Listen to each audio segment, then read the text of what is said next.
Praise the Lord. മീഖായേലിൻ്റെ പറയുകയാണ്, ഞാൻ യഹോവയിലേക്ക് നോക്കും, എൻ്റെ രക്ഷയുടെ ദൈവത്തിനായി കാത്തിരിക്കും, എൻ്റെ ദൈവം എൻ്റെ പ്രാർത്ഥന കേൾക്കും. പ്രാർത്ഥന കേട്ട് കഴിഞ്ഞിട്ടല്ല പറയുന്നത്, പ്രാർത്ഥന കേൾക്കും. ദൈവത്തെക്കുറിച്ച് അധികമായൊരു വിശ്വാസം ആ മനുഷ്യൻ്റെ ഹൃദയത്തിലുണ്ടായിരുന്നു. പ്രിയരെ, നമ്മളും ദൈവത്തെ വിശ്വസിക്കുക. ദൈവം നമ്മുടെ പ്രാർത്ഥന കേൾക്കും, ദൈവം നമ്മെ വിടുവിക്കും, ദൈവം നമ്മെ ആശ്വസിപ്പിക്കും. നാം ഏത് സാഹചര്യത്തിൽ കൂടെ പോയാലും നമ്മുടെ അരികെ വരാൻ ദൈവത്തിന് യാതൊരു പ്രയാസമില്ല കേട്ടോ. നമ്മെ വിടുവിക്കാൻ ദൈവത്തിനൊരു പ്രയാസമില്ല. ദൈവത്തിന് ആരുടെ റിക്വസ്റ്റൊന്നും വേണ്ട. നമ്മുടെ കഷ്ടം അറിയാം. അവൻ ദൂരത്തിൽ നമ്മുടെ ഹൃദയ നിരൂപണം അറിയുന്നു. നമ്മുടെ ജീവിതത്തിനകത്ത് ശിക്ഷിക്കുക എന്നൊക്കെ മാത്രമല്ല ദൈവത്തിൻ്റെ പദ്ധതി. രക്ഷിക്കുക എന്ന പദ്ധതി ദൈവത്തിനുണ്ട്.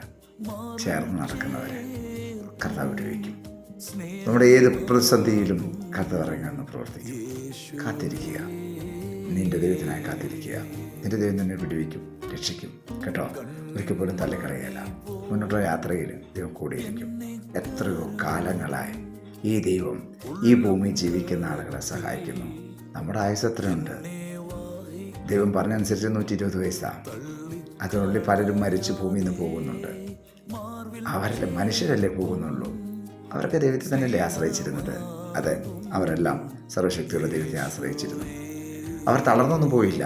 അവരുടെ ജീവിതത്തിൽ അവർ പ്രയാസത്തിൽ കഷ്ടത്തിലൊക്കെ പോയെങ്കിലും അവരെ ദൈവം എത്തേണ്ട സ്ഥലത്തെത്തിച്ച്, നിശ്ചയമായിട്ടും ദൈവം നമ്മെ എത്തിക്കേണ്ട സ്ഥലത്തെത്തിക്കും. അതുകൊണ്ട് ഇന്നത്തെ പ്രശ്നവും പ്രതികൂലമൊന്നും നമ്മൾ തകർത്ത് കളയുന്നതൊന്നല്ല.